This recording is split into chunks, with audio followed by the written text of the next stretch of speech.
But before I introduce Sheriff Mack, I want to indulge you to listen to a 4-minute video by Ben Domenech of the Federalist. And it's the same thing. I ran across this about 2 weeks ago, getting ready to prepare remarks and trying to figure out what I wanted to say here. I've never heard of Ben Domenech before, and it's a powerful monologue, and it goes to the heart of where we are as a nation today. What does it mean to be a nation? It's a question we have to ask ourselves in a moment when so many people seem open to the possibility of a national divorce. A nation isn't just a random group of people who happen to be in the same place at the same time. It has laws and borders and values, and it isn't born, it is made. The people who made America in the first place were a group of a little more than 2,000 patriots who crossed an icy Delaware River on Christmas night in 1776. They were down to the end, ravaged by a hard winter, deserted by friends, looking like just one more pathetic colonial rebellion put down by the mightiest empire in the world. And then Thomas Paine published The American Crisis. You'll recognize the opening words. These are the times that try men's souls. The summer soldier and the sunshine patriot will, in this crisis, shrink from the service of his country, but he that stands it now deserves the love and thanks of man and woman. Tyranny, like hell, is not easily conquered. Yet we have this consolation with us, that the harder the conflict, the more glorious the triumph. Within a day, George Washington had the message read aloud to his troops. Within a week, they embarked on one of the most daring raids in military history, and what they did changed the world. I come to you now in the midst of another American crisis, one where we cannot afford to tolerate summer soldiers and sunshine patriots. They like to call themselves happy warriors, but so often the only wars they want to fight are for lower capital gains taxes, tech deregulation, and of course, paying for all those pricey ones overseas. As for the wars here at home, the ones that matter over the very culture of the nation, when it comes to those, they fade away. They'll leave those to you, the people. The crisis we face today goes to the heart of what kind of nation we will be. As in 1776, it is a question of who rules. Is it the globalist tech oligarchs, Hollywood executives beholden to China, the race radicals who dominate our universities, a fundamentally anti-American media, the frail, feeble politicians, and the Marxist children of the left? Or is it us, the American people, a great people, a free people, who above all care not for money or power, but for the nation we love? In 1842, an aged veteran of the American Revolution named Levi Preston was asked why he fought. Was it the Stamp Act, the tax on tea, the philosophical principles? He replied, "Young man, what we meant in going for those redcoats was this. We always had governed ourselves, and we always meant to. They didn't mean we should." The same challenge faces us today. The forces arrayed against the survival of the United States of America, foreign and domestic, do not believe you have the capacity, the ability, or the right to govern yourselves. They work every day to scare you into silence, indoctrinate your children, gaslight you with falsehoods, direct your future, and stamp out your freedom. Understand, it is the totalitarian left that wants a national divorce. They want racial strife that burns down your cities. They want envy and segregation and division that pays for their $1-million homes in Topanga Canyon. They want to demolish Mount Rushmore, make you pay for abortions, and force your daughters to compete in sports against men. They want to teach your children to hate cops, the anthem, the flag, and everything you were raised to love and respect. They want to destroy our great American experiment, a thriving, capitalist, multi-ethnic republic of God-fearing people for all time. But we're on to them. We're not going to let them. And together, we're going to show them what free people do. When he was sheriff, the Brady Bill passed the U.S. Congress. The Brady Bill was named after James Brady, who was the second person to be shot on the Reagan assassination. And part of that Brady Bill required that the county sheriffs throughout America help the feds enforce the Brady Bill. And Sheriff Mack knew that was unconstitutional. He had studied the Constitution, he knew it, and he knew it was illegal. And so he, along with 6 other sheriffs, filed suit against Clinton administration, and eventually it wound its way to the Supreme Court, and they won a 5-4 decision, which established the sovereignty of the county sheriff and the sovereignty of the 10th Amendment. I've seen the evidence, I've seen the proof of a sheriff standing against tyranny, and every time a sheriff does that, he wins. Every single time. I can't guarantee that in the future, but what we've done in the past is any indication, then it looks pretty darn good. And the sheriff can do two things. He can stop federal agents and state agents who are trying to abuse you and victimize you. And he can also make Washington, D.C. irrelevant to you. He simply does not allow them in. So, I'm going to show you amazing things. Oh, by the way, is anybody here that came this morning? Any peace officers or sheriffs? They were invited, but they said, is it going to be pretty much the same? And I said, yeah, except there's going to be a bunch of people. And so, okay, that's great. So why do you need to know basically the same stuff I gave them? Because you are their boss, and you need to know what they're supposed to be doing. And you need to know what they're supposed to know. But did you realize that the sheriff it only answers to you? He has no other supervisor and he has no other boss. You are the sheriff's boss. And every 4 years you do a review of the work he's done, and you decide whether or not to keep him as the appointed sheriff. You appoint him. It's the electoral process, of course, but you appoint him every 4 years. You decide who your sheriff is going to be. And you know what that is? That is a definition, or at least an example, of a constitutional republic. The people choose is what makes us a republic.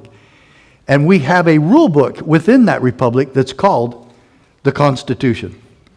We get back to the Constitution, we save America. We get sheriffs to keep their oath of office, we do that tomorrow. If you're really in tune with what we're doing tonight, I promise you I'm going to answer your questions. And I'm going to cover stuff that's going to be new to you, but I'm also going to cover stuff that isn't new at all. The Constitution, the oath of office, personal and individual liberty, America, American ideals, and how we get all those back is going to be a very simple solution. It's not easy to implement, but it is a simple solution. We swear an oath in God's name to uphold and defend the Constitution. We understand that oath. We know and understand the Constitution, and we do it and we apply it every day in our jobs. Did you know that the most important thing that a patrol officer can do is keep his oath of office, uphold and defend the Constitution? That's it. We put liberty first. We put American ideals first, and we keep our word to uphold and defend the Constitution. There you go. That's the solution, and it's peaceful, and it's effective. I went somewhere in uniform, and I don't know where it was. It must have been a parade or something. I had to be in uniform. And I got home, and I was looking at my wife, and I could tell something was on her mind, and something just hit me. And I turned to my wife, and I said, I'm never going to wear this uniform again. She goes, I know, that's what I was just thinking. And 3 weeks later, we moved home and ran for sheriff. And I don't know, neither one of my wife can tell you really why that happened. We didn't want to do it. And I just picked up my family, took leave from Provo, and put my kids in school in Arizona, and where I was raised as a boy, and my wife was raised there. Both our parents lived there. My dad was an FBI agent there. And we ran for sheriff. I hadn't even lived there for 12 years. I'd never worked as a peace officer in the state of Arizona or in my county. And I walked in town and worked my tail off. The whole family did, especially my wife. And I was elected, barely. And then 4 years later, in 1992, I was reelected. And my wife and I would talk sometimes about why this miracle of being sheriff. Nothing's happened. What was the miracle for? so I could help old ladies across the street, so I could handle the DUIs, or I could what? I didn't see it. And then I went to this meeting in Phoenix with the Sheriff's Association, and there's only 15 counties in Arizona. It's the sixth largest state, but there's only 15 counties.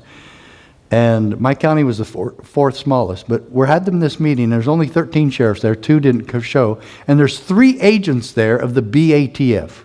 Everybody know what that is? Bureau of Alcohol, Tobacco, and Firearms. They're federal agents that oversee gun licensures and gun ownership, and they're basically tracing all our guns. Okay, and they were there, and they handed us a document that detailed our marching orders as to what we had to do to comply with the Brady Bill. And all the sheriffs are just looking at each other, and you can hear all this murmuring and cussing, and it's really it's getting bad. And these 3 agents of the BHF are kind of like getting, okay, why is everybody mad at us? And so I told the agents, I said, you 3 guys know that we don't work for you, right? They go, well, that's kind of changed now because Congress passed a law. And I said, I don't care if Congress passes 500 laws. We don't work for you. Okay? You can't pass a law of something you have no authority to pass a law on in the first place. We don't work for you. And they just kind of shrugged, and they said, well, we've done our job. These are your marching orders. Okay, see ya. And every sheriff was so against it and really mad because in the Brady Bill itself, it has a threat to arrest the sheriffs if we fail to comply. So if we say no to the feds, we can get a year in prison, $10,000 fine, or both. And I'll show you that threat as we go along with this. I'll actually show you the threat so people don't think I make these things up. As a matter of fact, there's going to be very few times while we're together tonight that I will give you my opinions. This isn't my opinion. I didn't travel all this way to bore you with a bunch of opinions. I brought you the evidence that what my thesis is, that the sheriffs can do this. And I was just talking to Sheriff Tom Hodgson in Massachusetts about a month ago. We were talking about all the horrible things at the border, all the horrible things going on, all of the gun control, everything else. He said, Sheriff, and he knows I knew this because he's been to our conferences before. He said, it's really amazing. The sheriffs of this country can stop all of it. And he told the absolute truth. It's true. They can, we can, and we must. Because I see no other way to do it without violence. And I don't want to go there. I won't. I refuse. In fact, as Christians and as Americans, we have an obligation to exhaust all peaceful means that we can to make sure that does not happen. And as Thomas Paine said, we fight now so that our children won't have to later. We can keep this a peaceful revolution. We can and we must. So, back to the miracle of me running for sheriff. So, after that meeting with the Sheriff's Association, I decided on my way home, I had a 2.5 hour drive to get back home. As soon as I pulled up in my driveway, it hit me. Not my decision, but it hit me. I'm going to sue my own federal government. The Clinton administration. I'm going to sue the Clintons. Oh, yay, I'm so glad. I get to sue the Clintons. And so, and I'm going to tell you, I was scared. I really was. And then I felt like Ratevia in The Fiddler on the Roof. I know we're the chosen people, but why can't you choose somebody else some of the time? And I just felt like I was just kind of, you think I'm going to sue the Clintons? The wife in the house I'm going to go tell this to now is going to say, absolutely not. You don't know her. Well, you should. So I went in the house and I tell her what's going on. And she goes, maybe now we know why you were supposed to be sheriff. Freedom is too precious to throw around like that. And I'm not ever going to go along with this. Okay? We must stand, and the sheriffs can stop all of this, and they should be making sure that no other businesses are arresting people for trespass for not wearing a mask. That's ridiculous. And the sheriff, Sheriff Chronister in Florida actually arrested Pastor Rodney Howard Brown for having church. And then he held a press conference and bragged about it. He held a press conference for talking about charging a man with 2 minor misdemeanors. Since when do we hold press conferences for that? Ridiculous. This whole thing has been so backwards and unconstitutional, un-American, and a foundation for a what? A complete dictatorship and communist takeover of America. And these self-appointed dictators have no authority to do anything that they did. None. No authority whatsoever. And boy, when they scare us, we just fall in line, don't we? And fear-mongering is the best way to get people motivated to do anything. And so, how many lies did we hear all about this all the time, you know? And I remember watching a press conference with Fauci about 10 months ago, maybe a little bit longer. Because somebody in the press said, well, Dr. Fauci, how about when will we possibly have a vaccine? Anybody else hear that? I was really interested in it. His answer was, it would take at least 2 years and more like 2 to 10 years to get that. And he says there's no way you could have it possibly any sooner than 2 years because it has to be properly tested. My dear friends, has it been properly tested? No. You are its proper test. Anybody going to get it, you are testing it for them. You are the guinea pig. He doesn't have to show you anything. He hasn't done anything wrong, and he doesn't have to answer to you. This deputy, how many thousands of these guys would you want across America? About 100, 200,000? Yeah. You know, this is all we're after. We just want all the deputies and patrol officers in this country versed in the Constitution, especially the Bill of Rights, so that when they come to your home, when they come to your party, when they come to your Thanksgiving dinner that you're doing illegally, that they know to defend you. And they understand that you're American citizens simply exercising your rights that were guaranteed to you when you were born. And this is the type of constitutional officer that we want to create all over. So when I found out about Deputy Lennick, we invited him to our 2013, that's how long ago this was, 2013 CSPOA convention. The year that Sheriff Clark from Wisconsin was our CSPOA Constitutional Sheriff of the Year. Well, Lennick was our Constitutional Deputy Sheriff of the Decade. Because this doesn't happen very often, and we really wanted to make a big deal out of it. And I really loved his supervisors who said, told him to, go get your plaque from the CSPOA. So, folks, do you see a solution there brewing? This is exactly what we're talking about. How bad could that have situation gone the other way? And these people get slammed to the hard floor and then get charged with resisting arrest, disorderly conduct, and so many other charges, that would be just absolutely ridiculous. Or we can do the de-escalation by using the Constitution and a constitutional officer. Do you see the de-escalation here? Nothing happened, except the rights of the people were defended by a person who swore an oath to do just that, and he actually did it. Boy, don't you love it when everything works?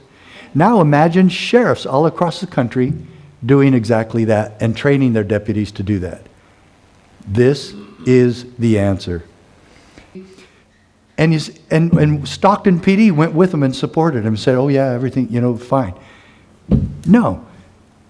If a sheriff really knows his job, he's going to look at that warrant before they even get there and he's going to go, what? You guys are serving a warrant on a student loan? Not in my county, you're not. Get out of here. You want to take him to court? Go take her to court. But that's a civil matter. It's not a criminal matter, and it certainly isn't going to be happening in my county where you're busting in doors with a felony search warrant for the Department of Education.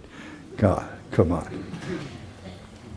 Okay, so there's 2 types of laws, right? I bet everybody in here will agree with this quote, okay? And you could guess who said this, okay? And no, it wasn't me. There are 2 types of laws, just and unjust. I would be the first to advocate obeying just laws. One has not only a legal but a moral responsibility to obey just laws. Conversely, one has a moral responsibility to disobey unjust laws. Makes sense to everybody, right? Yeah, I agree with that. On the other hand, Who's supposed to determine what is just and unjust? Well, only the U.S. Supreme Court can do that, huh? Well, take it from me. I found out how many court cases the Supreme Court actually takes every year. They take about 1% of all the cases that go across their desk. 1%. Let's say it's 10. Let's say it's 10%, which it's not. Let's say it's 10. That means 90% of the cases will never go there. And that means the abuse just keeps on going. Can we really get every abusive situation and statute and act and bill to the Supreme Court in time to save us all? No, we can't. In fact, they refuse to hear a lot of them. So what does that do? That still puts it back on your sheriff and your local officials. Are they going to force you to obey this stuff? Are they going to enforce this on you? I've heard some sheriffs say, I will do anything to the people I feel like until the Supreme Court tells me not to. Whoa. Now there's an attitude that you really need to unelect next time. But we had a good group of sheriffs there this morning. I really felt good about them. And they heard all this and they saw all this, and I think we really planted some seeds. But with one sheriff, Sheriff Marks, man, he was already on board. He could have helped me teach the class. Whoever has that sheriff, man, stick with him. What a great sheriff, okay? He had already read all my books. He had followed me even way before he was sheriff. He already is on board with this. And what a fantastic sheriff. And you know what he's doing tomorrow? He's sending all his deputies to the training, okay? That is absolutely correct. Martin Luther King. And you see, why do I put that up there? Well, one, it's true. And boy, don't you want to just share that with all of his followers and people that really love and appreciate Martin Luther King? Yeah, he told us to disobey unjust laws. And I totally believe that, but I want to take that to the next level. There's not a single enforcement officer in this country that should be enforcing an unjust law. You really? I asked the sheriffs that this morning. Any of you think you should be enforcing an unjust law? And who makes that determination? You're going to wait for the Supreme Court to tell you how to do your job? Why don't you just learn the Constitution and enforce it? Live it. Love it. Do it. This is, you know who's responsible for the fulfillment of your oath? You are. You swear an oath to uphold and defend the Constitution. Okay? What does that presuppose? You know it. You read it. You studied it. Especially the Bill of Rights. So this morning, what did we do? We went over the Bill of Rights with a fine-tooth comb. There's only 10 of them. Yet, how many principles of freedom are mentioned in the Bill of Rights? It's not 10, is it? There's 5 in number 1. Right? Okay? That's real easy to remember. Freedom of religion, freedom of speech, freedom of the press, the right to peaceably assemble, and the right to petition government for a redress of grievances. Try that sometime, see how far it gets you. Yeah, it won't.